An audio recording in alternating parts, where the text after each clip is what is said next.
There's some context in here that's going to be familiar, and we've talked about it in the past couple weeks. I even preached on it several weeks ago in my Let's Go Fishing sermon, so it will sound familiar, and that's okay. But what I'm going to focus on tonight is not so much just the words that Jesus spoke, but on the atmosphere that he was speaking as Luke gives his account. So kind of keep that in mind as we walk through this. So Luke chapter 5, beginning in verse 1.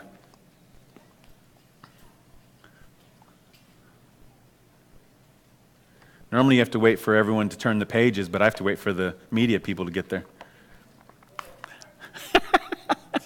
Did I not give you the scriptures? Oh, okay, good. All right. Luke chapter 5, verse 1, and they will catch up. On one occasion, while the crowd was pressing in on him to hear the word of God, he was standing by the lake of Gennesaret. And he saw two boats by the lake, but the fishermen had gone out of them and were washing their nets. Getting into one of the boats, which was Simon's, he asked him to put it out a little from the land. And he sat down and taught the people from the boat. And when he had finished speaking, he said to Simon, "Put out into the deep and let down your nets for a catch." The King James says, "for a draft." And Simon answered, "Master, we toiled all night and took nothing, but at your word I will let down the nets." And when they had done this, they enclosed a large number of fish, and their nets were breaking. They signaled to their partners in the other boat to come and help them, and they came and filled both boats, so that they began to sink. But when Simon Peter saw it, he fell down at Jesus' knees, saying, "Depart from me, for I am a sinful man, O Lord." For he and all who were with him were astonished at the catch of fish that they had taken. And so also were James and John, the sons of Zebedee, who were partners with Simon. And Jesus said to Simon, "Do not be afraid. From now on you will be catching men." And when they had brought their boats to the land, they left everything and followed him. So we will find the parallel verses. Now, Luke's account of this calling of the disciples is not part of the full synoptic gospels. Matthew and Mark are more synoptic than Luke's, and we talked already at length that John's is kind of just a listing of the call. But just for point of reference sake, we're going to go ahead and we're going to cover Matthew and Mark, even though we've covered it before, just so that we can make sure that we have the context for the fullness. So if you want to look at it this way, is if you look at these three gospels, or all four of the gospels, as they talk about the calling of the disciples, you look at it in the fullness of reading it. Think of it as as reading a story that has multiple parts. Okay? And as you're reading the story, you see one person's narrative and from their perspective, and then it goes to another narrative and you see their perspective, then it goes to another narrative, and by the time you've hit everybody, you see the full picture of the plot or what the story is going to. In this instance, that's pretty much what we're seeing here, is we have four independent accounts, Matthew's and Mark's being most similar, but all four of them paint the full picture of the call of the disciples, okay? So let's go for context. Let's go to Matthew chapter 4, verse 18, and Mark chapter 1, verse 16, which we covered them last week, but I'm going to go ahead and read them again this week. Matthew 4, beginning in verse 18. While walking by the Sea of Galilee, he saw two brothers, Simon, who was called Peter, and Andrew his brother, casting a net into the sea, for they were fishermen. And he said to them, "Follow me, and I will make you fishers of men." Immediately they left their nets and followed him. And going on from there, he saw two other brothers, James the son of Zebedee, and John his brother, in the boat with Zebedee their father, mending their nets, and he called them. Immediately they left the boat, and their father followed. And their father, and they followed him. Their father did not follow. Mark chapter 1, beginning in verse 16. Passing alongside the Sea of Galilee, he, being Jesus, saw Simon and Andrew, the brother of Simon, casting a net into the sea, for they were fishermen. And Jesus said to them, Follow me, and I will make you become fishers of men." And immediately they left their nets and followed him. And going on a little farther, he saw James the son of Zebedee and John his brother, who were in the boat mending the nets. And immediately he called them, and they left their father in the boat with the hired servants, and they followed him. And so we have these three accounts before us now. Did you notice something different about Luke's account, particularly in the location, versus Matthew and Mark's? He called it the Lake of Gennesaret. He called it the Lake of Gennesaret, or Gennesaret. I don't really know where the accent goes, but we'll just go with that, okay? I mean, I can't even speak Spanish, so we're okay. And then what did Matthew and Mark call it? The Sea of Galilee. Even John doesn't call it the Sea of Galilee. I believe John called it something else. The Sea of Tiberias and region of Galilee is we're making the context. So Luke sets a stage around a lake called Gennesaret. Matthew, Mark, and John refer to it as the sea called Galilee. Okay? Ironically, this body of water was really too small to be technically a sea. Okay? So, what's that? It was a big lake. So Luke being a professional, being a doctor by trade, we know that his account is always more precise. Okay, he's a little more detailed. So Luke calls it a lake, the Lake of Gennesaret, but the other three call it Galilee, and we'll go down that path a little bit later. But I want to spend a little time on Gennesaret. What does Gennesaret mean? Huh? Gesundheit. Gennesaret, the lake or the Lake of Tiberias. But Gennesaret has a particular meaning. Anybody? No. You probably won't guess it, but as we unpack it, you'll see, of course, how it all comes together. Gennesaret actually means harp. Harp, H-A-R-P. Harp, like the instrument, a lyre. L-Y-R-E, not L-I-A-R. The harp. So according to Smith's dictionary, the Bible dictionary, the harp was the national instrument of Israel. It was invented by Jubal, according to Genesis 4:21. His brother's name was Jubal. He was the father of all who played stringed instruments and pipes. So the name Jubal means stream, or ram's horn, or trumpet. Ironically, it's not the root. Our modern version of jubilee and jubilation is actually giving credit to the Latin, but there is a context where jubal could be a root or a type of root for jubilee or jubilation. Okay? So, in that instance, as a root of jubilation, it means to make a loud, continuous sound with a ram's horn, a trumpet, a harp, or a lyre. Now remember, jubal means stream, Gennesaret means harp. Do you think maybe this is where we get our modern version of streaming music and streaming video? No? Okay, maybe not. So, somebody got it.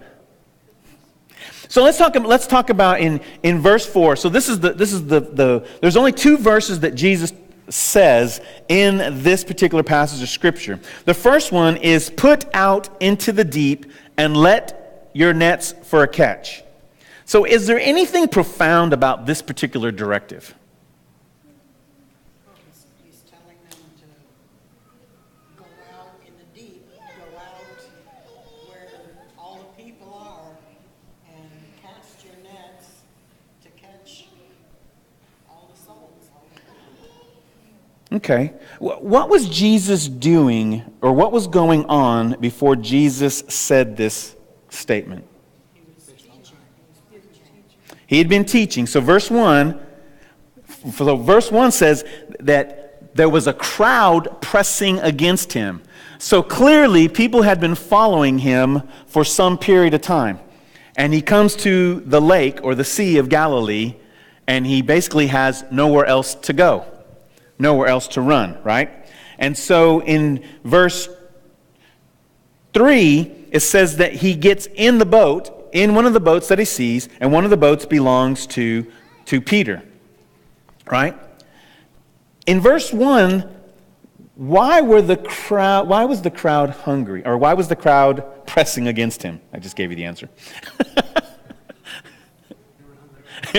Yeah, you can't get that one wrong. They were hungry for the word. They wanted to hear the word of God. And so they had been following him. People followed Jesus for days. Wherever he was constantly traveling from the north to the south, south to the north, and people followed him all the time. Do you have something, Ron?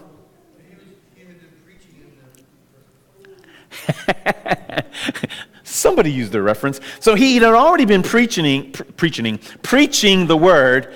And so we find that Jesus often tries to get away from the crowd, to go find some rest, to go pray, to get some sleep, to get some eat. And so we can probably understand that he left the crowd at some point, and they caught up with him here at the sea. And so he gets in one of the boats and pushes out away from the shore, right? And Jesus was teaching the crowd again.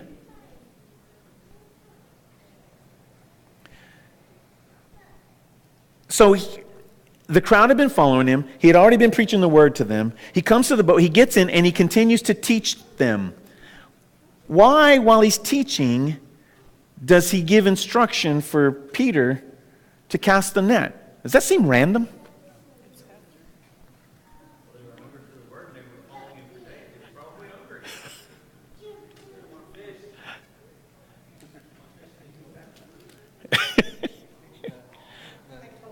Catch of fish was like the catch of men.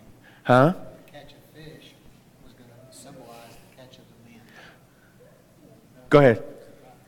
If you go back before, he did some healing, he did some preaching, then he brings him, has all these people, and he's trying to show a correlation of not just, I think he uses the boat like to get on like a stage away. For separation, but he's got their attention. He's done all this other stuff prior. He's got their attention. Now he's trying to show them how they all can do the same thing, bringing them. It's like he's building up. All of those are really good. Whose boat was it? Simon's. So it was Simon or Peter's boat, right? Now, so what had Peter been doing before Jesus got there? Fishing. What was he doing when Jesus got there? He was cleaning his nets because the boats were empty. Okay? So Peter had already been working. Okay? He had already brought his boat in. Now he's mending or tending to his nets. And this man tells him to take his boat and take it out. Now, if you've ever gone to the coast and you go to the dock and you want to go out into the water and you ask someone to take you out in the water, what are they going to do? You have to pay them. They're going to charge you.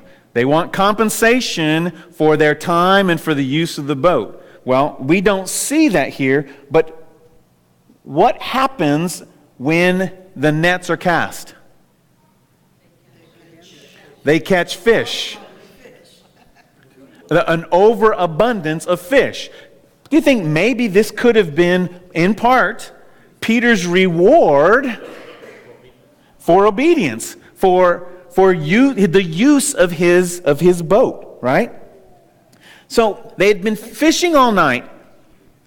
In verse 5, when Jesus tells him to cast the net off to the side or into the deep for a draft, Peter says something to him.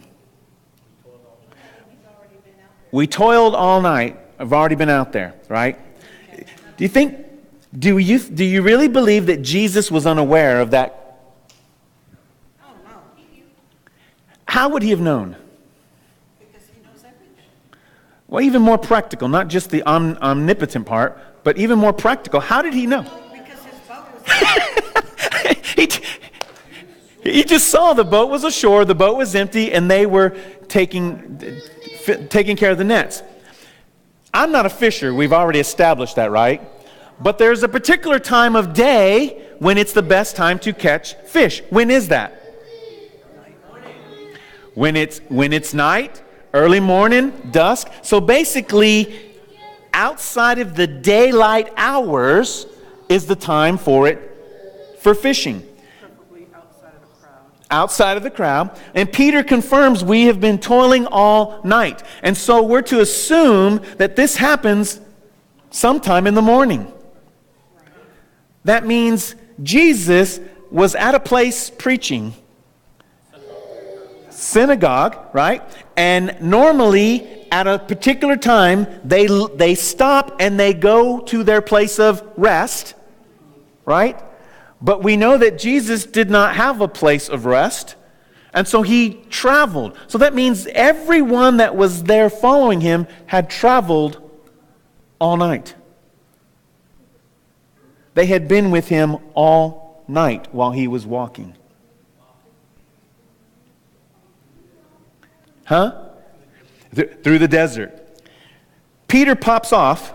I've been doing this all night, buddy. This is what I do for a living. I'm a little bit older than you, so I've been around a long time. Got my brother, got my pops. This is the family business. I mean, think about it. That's exactly what he's saying. I am the professional here. If I understand this right, you're a carpenter. You build the boat, I fish. I mean, can you see Peter? We know Peter and Peter's attitude and his character prior to Pentecost. He's a little loose cannon. That's probably how he responds to Jesus. Come on now. I'm the subject matter expert on fishing. You're not. Then he says a word to Jesus. No. He's a word before that.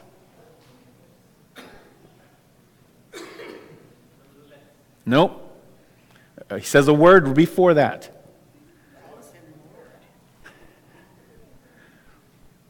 Translated master. Master.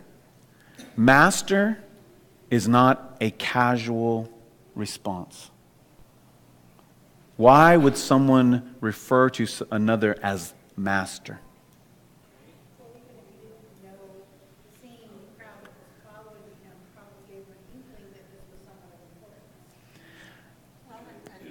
Jesus had just been teaching and talking about the kingdom of God, and he was right there with him listening. So contextually, and we'll see that as we go on, most people, when they've heard Jesus speak or they heard about Jesus, they use two other words that are almost, rabbi or teacher. So rabbi, teacher, referring to his title and position, but not a relationship. Master is a relational word. So this context of Peter saying master means that this is not the first instance or contact that they've had with Jesus. I mean, think about this. Jesus gets in the boat. If somebody climbs in your boat that you don't know, are you just going to do what they say? So Peter, this man climbs in his boat, his empty boat. He could have stolen it. There could have been other things. I mean, he just had a mob and a crowd with him. If Peter did not know Jesus, he could have assumed that this crowd, this mob, was about to take everything that they had. But instead, he gets in there and he pushes out from the shore. And he uses language that is relational language. So the commentators say that this is not the first time that Jesus has come in contact with Peter and Andrew and James and John. And My study Bible said that they'd had a loose relationship. Mm-hmm. And so we could see now how the pieces where Jesus is walking along the shore and he sees them and he says, "Follow me." And Luke's account is saying that he goes and does something that's interactive and intentional and relational with them, and then he says, "Follow me." So what we see bits and pieces that this could actually have been, because Jesus had been in Galilee for some time. Okay, and as we continue to walk, you'll see why he spent some time around this lake. All right.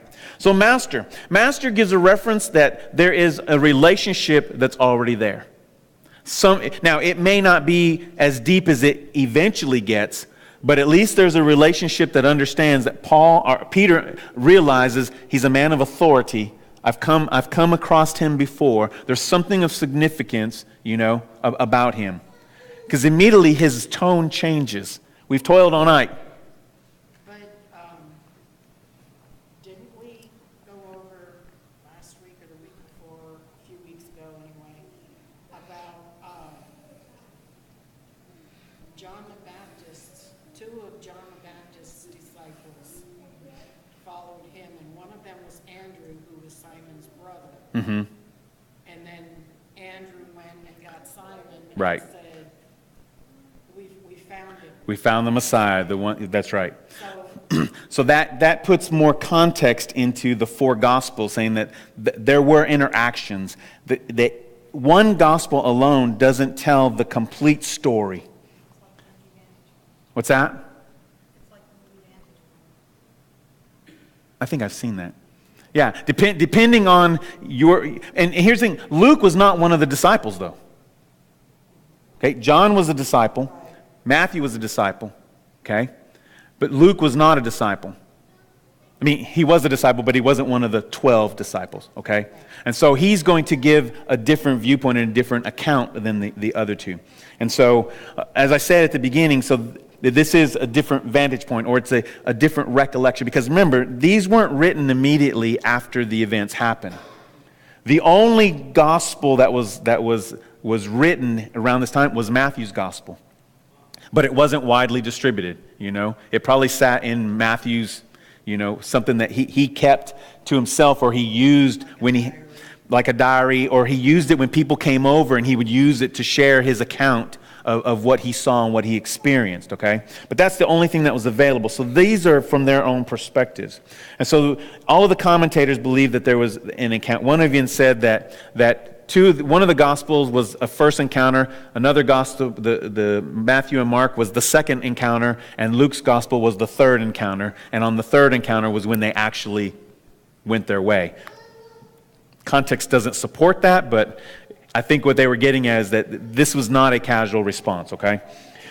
Joe said something earlier that Peter was operating when Jesus got in the boat and Peter got in there with him and pushed it out. And then when Jesus told him to cast the nets, Peter was operating in what? Obedience. Not just obedience. He obeyed to push the boat out. When he cast the net, he was operating in what? Faith. He had to have been operating in faith because he just understood. He just told Jesus. That's right. In the natural, we got nothing. There's nothing here. Not only that, it's no longer nighttime. It's no longer dawn. It's no longer dusk. So now the sun is out. The heat of the day is starting to come out. Fish don't bite, or fish don't come to the top of the surface. I guess that's why he told him to launch into the deep to get the fish instead of trying to just surface skim them. But he was operating in obedience and faith. In verse 6, when they reap it in, obedience and faith produce what? Not just abundance, or in our Christian term we call those results. If I plant a seed, I get a harvest. So obedience and faith will produce a harvest. And someone has said that earlier that had to be an additional teaching that Jesus was trying to reveal to them. And it was also an application of what? What did he tell them that was going to happen? They were going to be fishers of men. So his teaching must have been along that. He preached what? Repent, for the kingdom of God is here. That's what he constantly preached, right? And so he must have been preaching along those kind of lines. I'm sure we'll find as we go through where he was teaching in the boat from other context, there's going to be a reference pointing back to this. So we'll find what he was actually teaching, okay?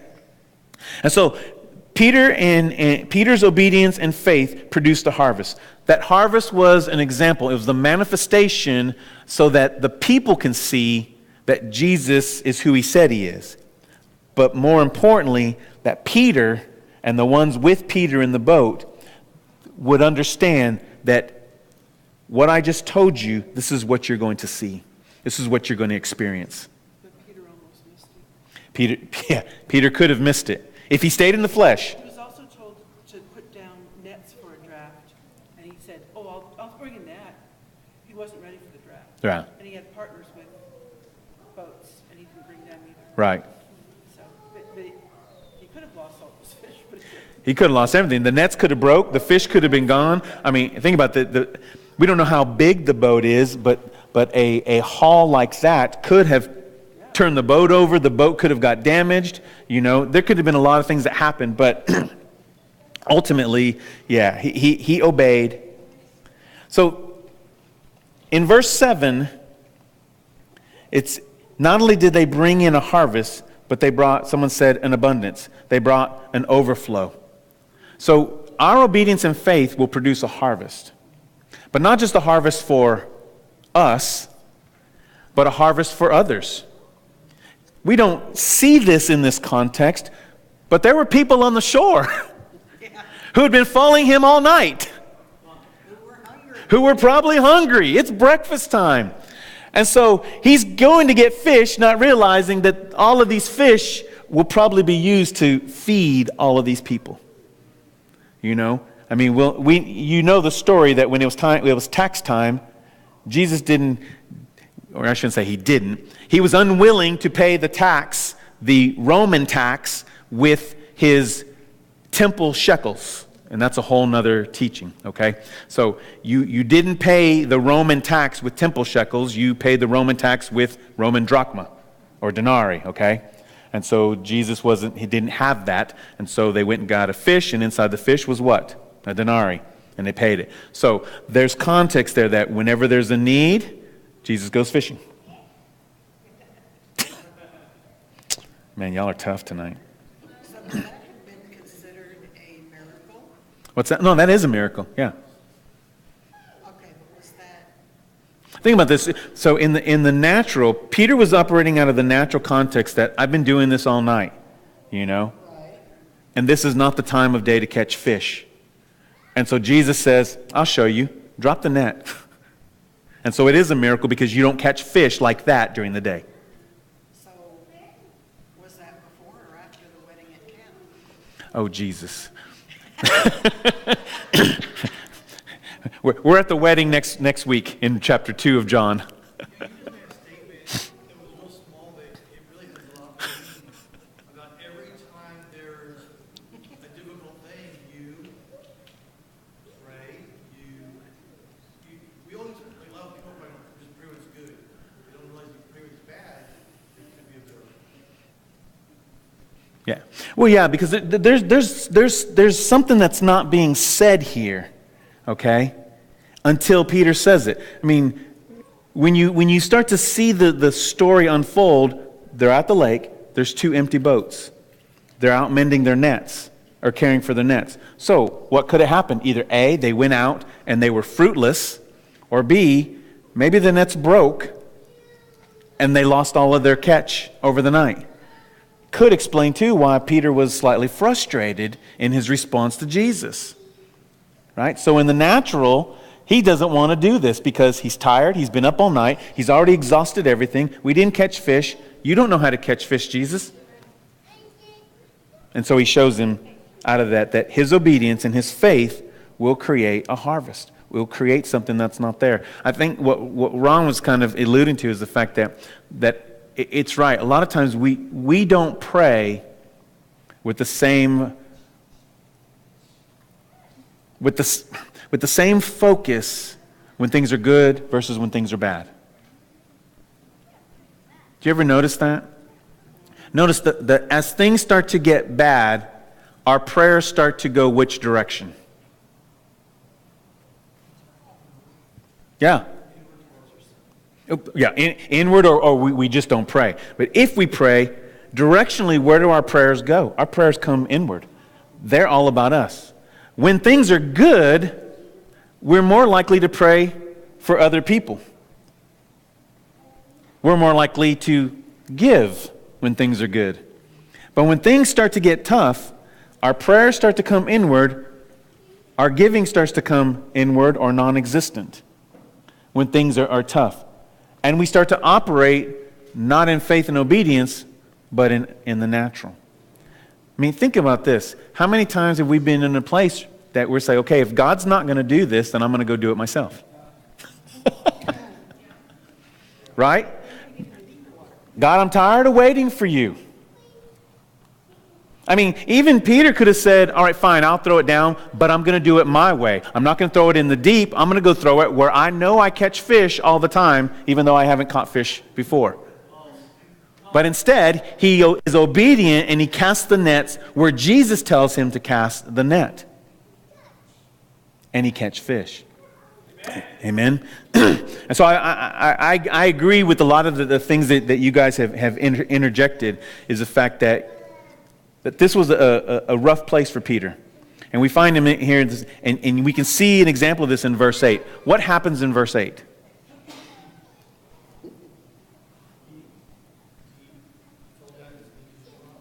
Yeah, he falls down on his knees. Is his response the same as Nathanael's?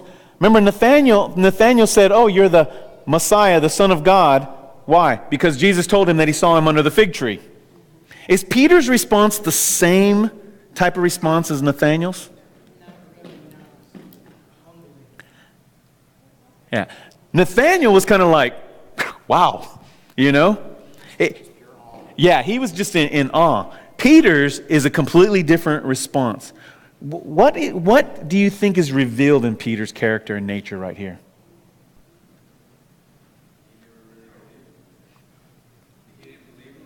Well, yeah, we even go ahead. He needed something more solid for him to believe. I think the manifestation of the fish revealed that. But what did it reveal? His humility really important. His humility. How about his self-worth? How do you believe he was feeling in his worthship at that moment? What's that? Not great. Yeah, I mean, here he's the professional fisherman, and he was just showed out and showed up by a carpenter. Right? I think what it also revealed, it revealed his depravity. It was in this instance that Peter realized that he was truly not worthy, that this was the Son of God. Think about what we were saying, that what Shirley said. Andrew had already told Peter about Jesus. I believe it was in this instance that what Andrew had told him, Peter realized. It was complete revelation. He was undone. You know what I mean? He was completely undone in that moment. Exactly. He was completely arrested. We find something similar with Isaiah. Let's go to Isaiah chapter 6.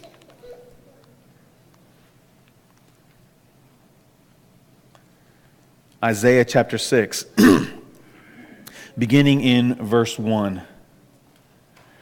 Isaiah comes face to face, I think, it's the same type of tone, it's the same type of interaction or engagement with the Spirit of the Lord. Isaiah 6 verse 1, in the year that King Uzziah died, I saw the Lord sitting upon a throne, high and lifted up, and the train of his robe filled the temple. Above him stood the seraphim, each had 6 wings, with 2 he covered his face, and with 2 he covered his feet, and with 2 he flew. And one called to another and said, Holy, holy, holy is the Lord of hosts, and the whole earth is full of his glory. And the foundations of the threshold shook at the voice of him who called, and the house was filled with smoke. And I said, Woe is me, for I am lost, for I am a man of unclean lips, and I dwell in the midst of a people of unclean lips, for my eyes have seen the King, the Lord of hosts. Then one of the seraphim flew to me, having in his hand a burning coal that he had taken with tongs from the altar, and he touched my mouth and said, Behold, this has touched your lips, your guilt is taken away, and your sin is atoned for. Amen. I think in that instance, because think about this. This has to have a lasting effect on Peter. Because as we'll find later, when Jesus says, "Who do men say that I am?" Who's the one that speaks up? Peter. And we talked a couple weeks ago when he renamed him. He named him for a purpose. He named him with intentionality because it is Peter's voice. I don't think it's accident that it makes reference back to Isaiah, that he was undone. And anything that comes out of his mouth without being purified is going to be faithless and disobedient. And then the coal of the altar cleanses Isaiah's lips. It's in this instance. Peter still has a lot to learn. Yes. Okay? But I believe that this is where he realizes, this is the acknowledgement that I'm undone, I'm depraved, I'm a sinner. This is really the Son of God. This is why he immediately left his boats and his nets and followed Jesus. Yeah. Because he knew that he was the anointed one. Yep. And that's what one of the commentaries says, that the one that says that this was like their third interaction. This was the interaction that sealed the deal, that he was going to leave and forsake everything. Because there's no other record of Peter going back to fishing until after Jesus was crucified. Yeah, right. So in verse 9, what do we have in verse 9? Luke, I'm sorry. Luke chapter 5, verse 9. Everyone's astonished. Everyone's astonished. What else?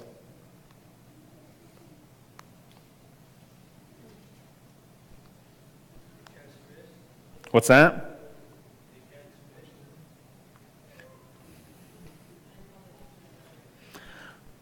I can't hear. Okay, so in verse 9, so what happens in verse 9? So they're astonished. They're astonished at what? At the fish. The fish represent what? Fish represent humanity. Do you think that the crowd had any idea of this reference point right now? None at all. They're following Jesus. And we know that they follow him later on. We find out the real reason why they're following him. Initially, they followed him because he was intriguing and the word was different than what they were hearing in the synagogue. But later on, they were following him for more selfish reasons. Peter got a glimpse of it, though. I think Peter got a really glimpse, a big glimpse of what it was. Because think about this. He pulls in the biggest harvest of fish that he's ever pulled in, and then immediately he leaves it. And he doesn't go back to it. The man that said, "We toiled all night," was not the same man after the fish came in. Because that man would have said, "Have fun, see you in a couple weeks. Thanks for the anointing, I'm going to go catch some more fish," you know. Well, he probably knew that the only reason he caught all those fish was because of Jesus. And if Jesus wasn't there with him, he wasn't going to be catching fish like that anymore anyway. So think about the context, taking just a step back from this story and applying that the same context into our own lives. What can we take away from this story as it impacts us or how it affects us? If we launch out in the deep, we're going to catch fish. If we launch out into the deep, but even before that, so we have obedience and faith, number one. Number two, obedience and faith in what? In where Jesus tells us to launch out into the deep. Okay? And where he instructs us where to launch out. But even before the launching out, there's something very significant that happens, that needs to happen in our life. Like once you get saved, then there should be a definite change. The sold out, on fire, leaving the boat, the nets. Focusing on Jesus. Yes. I'm looking for something even more practical. Some physical event happened before the launching of the nets.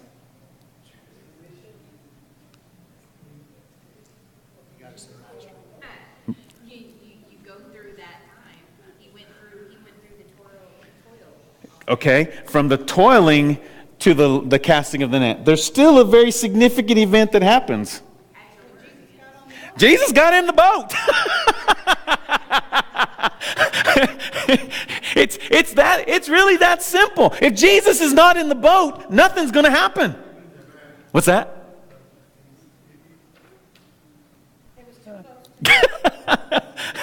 we could, but really, it's really that simple. If Jesus never got in the boat, huh? Yeah, the presence. I mean, when Jesus is in your boat, He's in your life. When He's in your business, if He's in your ministry, there's no doubt amazing things are going to happen. There's no doubt that amazing things are going to happen. But He has to be in the boat. If He's not in the boat, if He's not in our life, if He's not in our business, if He's not in our ministry, if He's not with us on our job, wherever we are, that's our boat. And if Jesus is not in the boat with us, then there's no opportunity. We can't even exercise obedience. We can't exercise faith if He's outside of the boat. If He stayed on the shore, this event never happened. He had to get in the boat. And not only that, as long as Jesus is on the shore and not in the boat of our life, we will operate fully in the natural. We will have excuses. We will toil all night, we will toil all day, and we will never see the fruit of our labor in the natural, as long as we focus just on the natural. But when Jesus is in our boat and we're obedient and faithful, then His supernatural will manifest in our lives.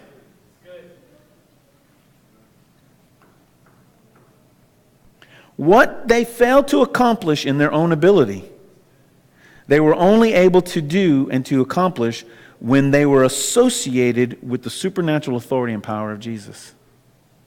Absent of Jesus' presence, Peter would have still been frustrated, a frustrated fisherman mending his nets.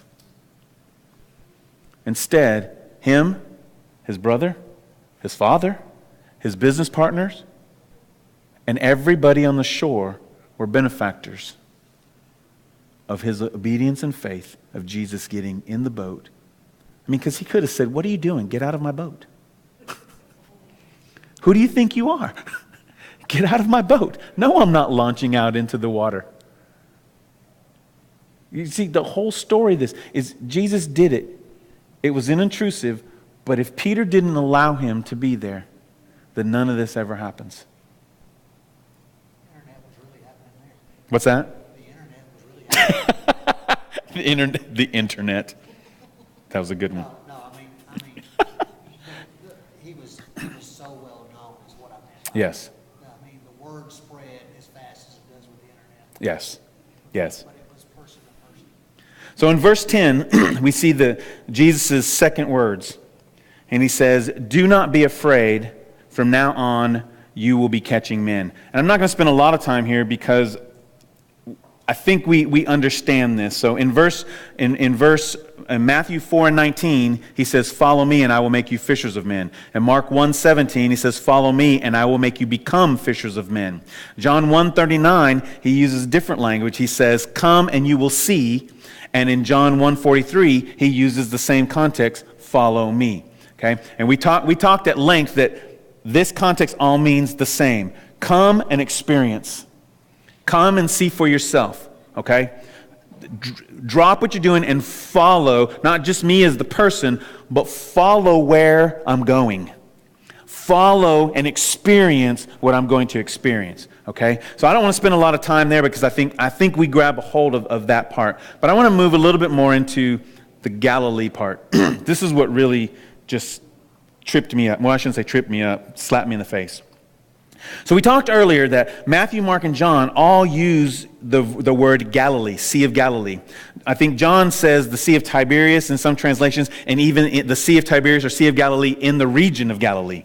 Okay? And that really sticks out. So, I'm going to ask the question, what does Galilee mean?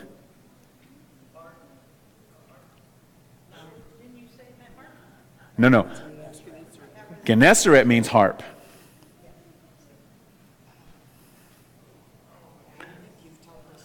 What does Galilee mean? No, we haven't defined Galilee yet. Galilee means circuit or circle. More traditionally referred to as the circle of heathens. When they talk about the Sea of Galilee, they're not actually talking about a sea. They're talking about the region of Galilee, the area of Galilee. Doesn't that come from the Assyrians conquering the Jews in that area and taking over that area? That's why they talk all the time. It used to be called Gennesaret earlier, and Yes. Gennesaret or something like that. Yeah, Gennesaret earlier, which was harp, and now it's referred to, since it was conquered, the Greeks and the Romans refer to it, but it's considered, it's called a region, not the water itself, but the area was called the circle of heathens. Isn't it ironic that Jesus spent a lot of time in Galilee? The majority of his ministry was spent in the region of Galilee, or Prophesied that most of his ministry and his miracles was, or not one thing miracle, but in Isaiah. He prophesied that Jesus would spend a great amount of his ministry there, and great things would happen there. so his ministry was in the Sea of Heathens,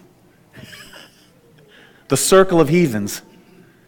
That's where he spent most of his time, among the heathens. He told the Canaanite woman that he was there for the Jews, not. Well, heathen is not Gentile. See, even though the Jews were God, they were heathen people because they didn't have Jesus. They weren't redeemed. That's all heathen means, just unredeemed. Okay. So they're all heathens.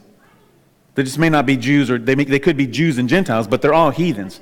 So that entire region, the reference is that it's the circle of heathens, according to what Joe was talking about, because of the area being conquered.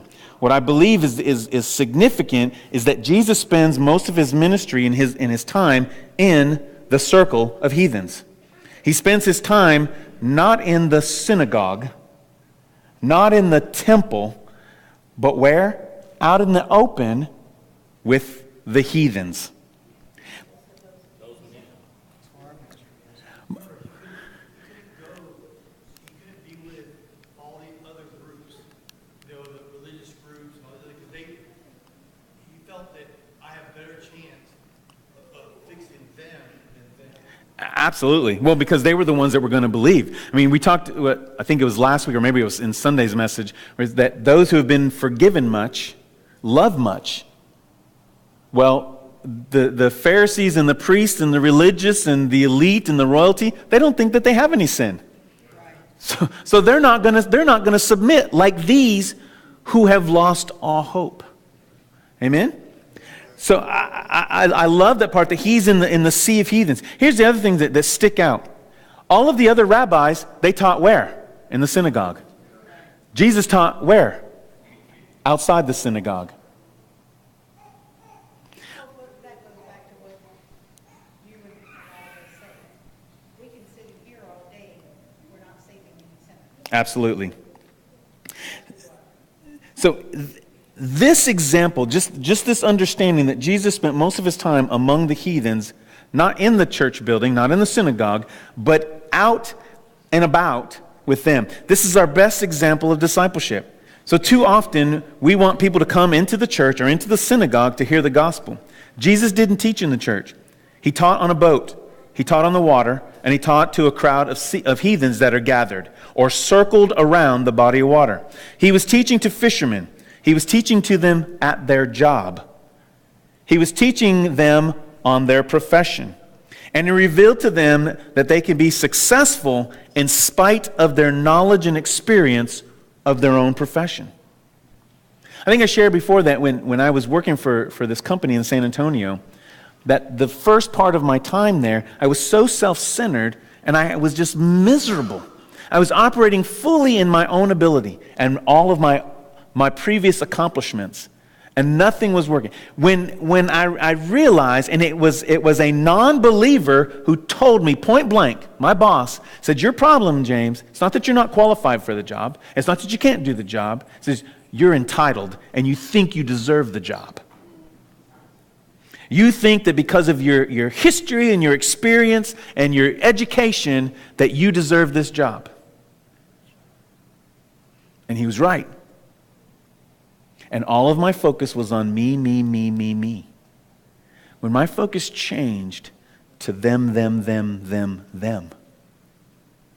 that's when everything, the entire atmosphere changed. And I got promoted. And that same boss asked me and said, you're not the same person. What changed? I said, you told me I was entitled. And I was angry until I realized that you were right.